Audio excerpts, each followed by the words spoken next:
Olá pessoal, bem-vindos ao canal Professor Raikson para um vídeo da série Desenho de Perspectiva. Esse é um vídeo conceitual e das diretrizes da série, então é o vídeo de partida, cuja identificação é DPP 0000. Lembrando, o conteúdo ele é cumulativo, então os próximos vídeos da série DPP vão receber uma numeração crescente, ok? Esse trabalho faz parte do projeto educacional Formato A0, que eu idealizei para ser um auxílio, né, na formação das pessoas, no aprendizado das pessoas. E esse projeto ele está sendo desenvolvido para que você e as pessoas com as quais você se relaciona possam ter alguma facilidade em uma série de conteúdos, ok? Bom, o assunto propriamente dito, técnico, que vai ser desenvolvido na série DPP, ele vai tratar de perspectiva isométrica. Isométrica.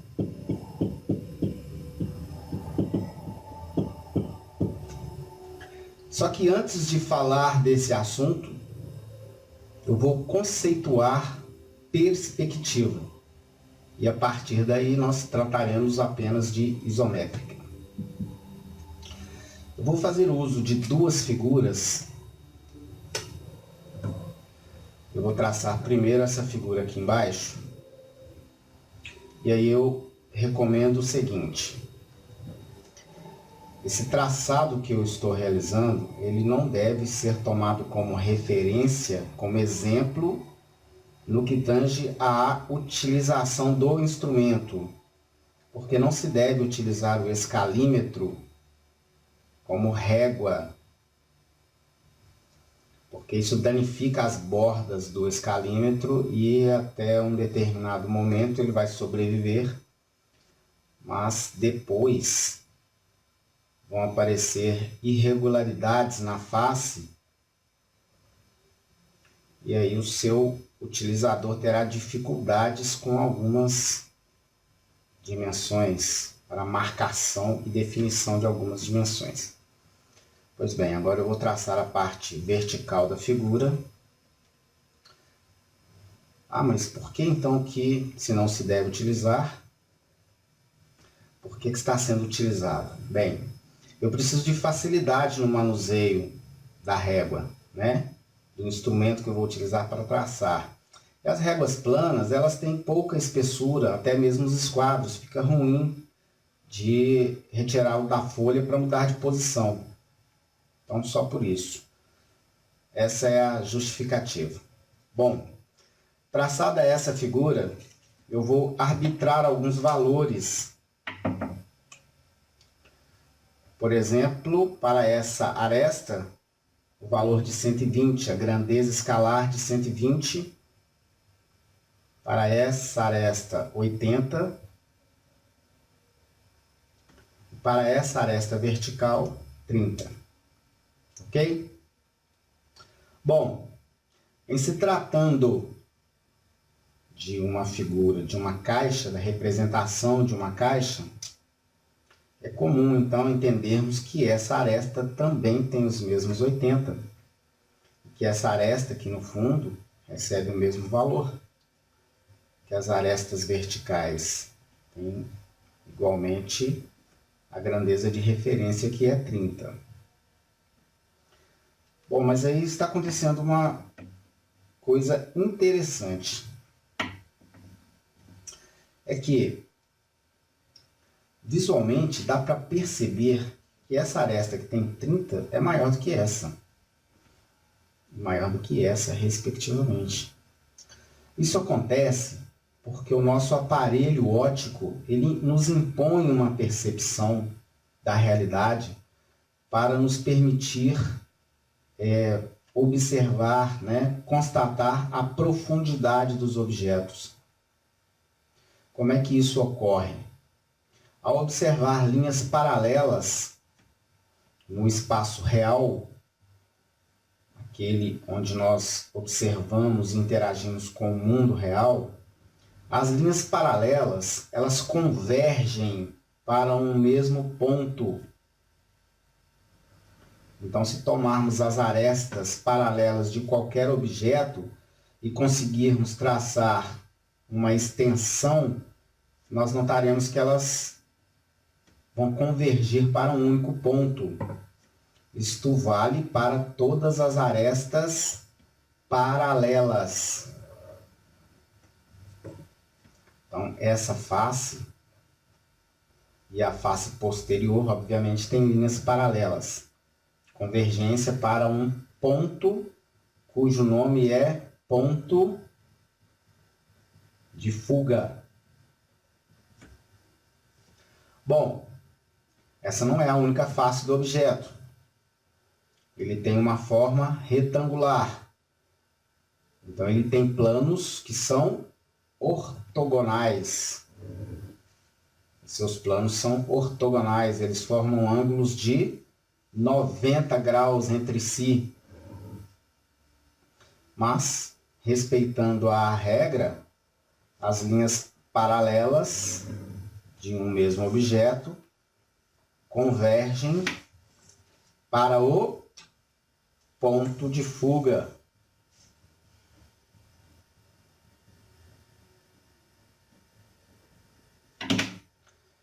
E não é só isso. Esse fenômeno visual, vamos assim dizer, ele ocorre de uma tal maneira que esses pontos de fuga, eles têm uma localização definida no espaço. Isso não acontece em qualquer lugar do espaço. E que lugar é esse? Isso ocorre, a sua altura de observação, ela ocorre em uma linha imaginária, que nós podemos chamar de linha do horizonte. Ora, o horizonte de cada pessoa é diferente, não é verdade? E é muito bom que seja assim. E essa linha do horizonte, na realidade, ela é uma que se situa na altura dos olhos do observador. Então, cada observador tem a sua própria percepção da realidade. É por isso que os pontos de vista das pessoas também são diferentes. Então, eu tenho linha do horizonte, convergência de linhas paralelas para o ponto de fuga. Cada um tem a sua própria observação. Isso ocorre na perspectiva real, aquela que representa a realidade, ok? Então, essa é a perspectiva real. Muito bem.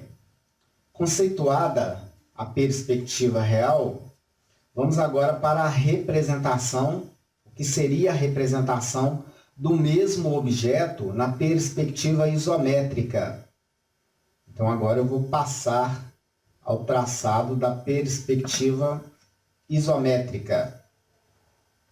Vou construir as linhas, conectando pontos para definir a representação da mesma figura, porém, em outro modo de representação, que, aliás, como já fora dito, é o objeto dessa série, em razão dos nossos estudos. Agora faltam os eixos verticais. Perceberam que eu necessito da facilidade de locomoção da régua? Então eu uso essa forma, ok? Para fazer isso. Bom, traçada a figura, eu vou atribuir então as suas grandezas escalares, caso a caso. 120,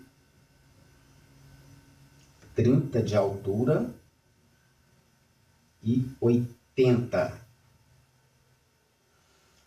Notem então que agora a situação ela é diferente, Porque se essa aresta tem 30, não houve aqui a deformação que ocorre na representação da perspectiva real. Então, todas as arestas que representam a altura recebem a mesma medida, ok? Então, aqui eu vou ter 120 e aqui os mesmos 120. Aqui eu vou ter 80 e aqui os mesmos 80. Isso ocorre porque essa palavra, ela tem na sua etimologia a seguinte definição. Isométrica significa mesma medida, ou aquilo que se refere à mesma dimensão. Ou seja, o objeto representado guarda relação direta em suas grandezas com o objeto real, sem a deformação visual que ocorre na perspectiva real. Então, essa é a definição de isométrica. Bom, e ainda, essa face é a face frontal do objeto. A face de cima é a superior.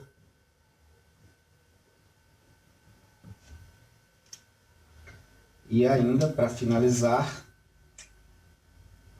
essa face é a lateral esquerda.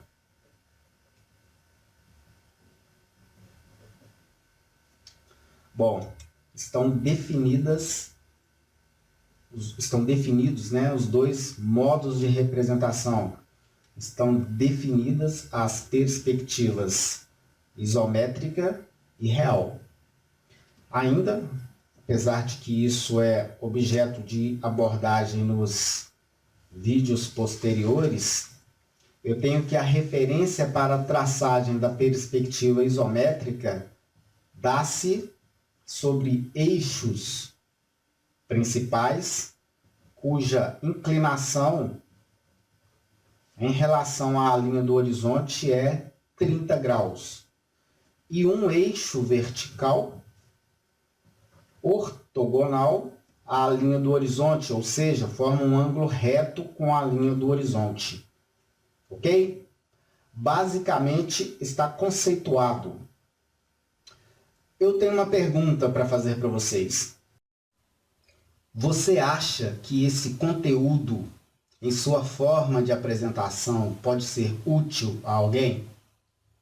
Em caso afirmativo, registre o seu OK, aquela curtida positiva, e aproveite para fazer a sua inscrição da seguinte maneira. Clique em inscrever-se e logo em seguida, clique na engrenagem. Na próxima tela, marque a opção enviar para mim todas as notificações deste canal e clique em salvar.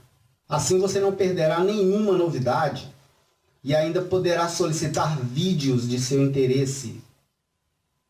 As solicitações, claro, serão atendidas prioritariamente sob demanda, em razão do maior número de pedidos. Foi ótimo merecer a atenção de vocês. Compartilhe esse projeto para apoiá-lo com seus contatos, amigos e registre o seu comentário. Ele é muito importante para o trabalho de renovação e melhorias. Falou o professor Raikson. Eu espero vocês no próximo vídeo. Muito obrigado.